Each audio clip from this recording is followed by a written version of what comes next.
తెలంగాణ రాష్ట్ర ఆవిర్భావ దినోత్సవాన్ని పురస్కరించుకుని రాజన్న సిరిసిల్ల జిల్లాలోని పురపాలక సంఘం కార్యాలయంలో ఘనంగా నిర్వహించారు.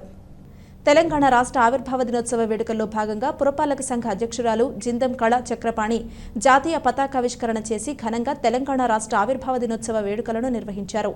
ప్రజలందరికీ ఆవిర్భావ దినోత్సవ శుభాకాంక్షలు తెలిపారు.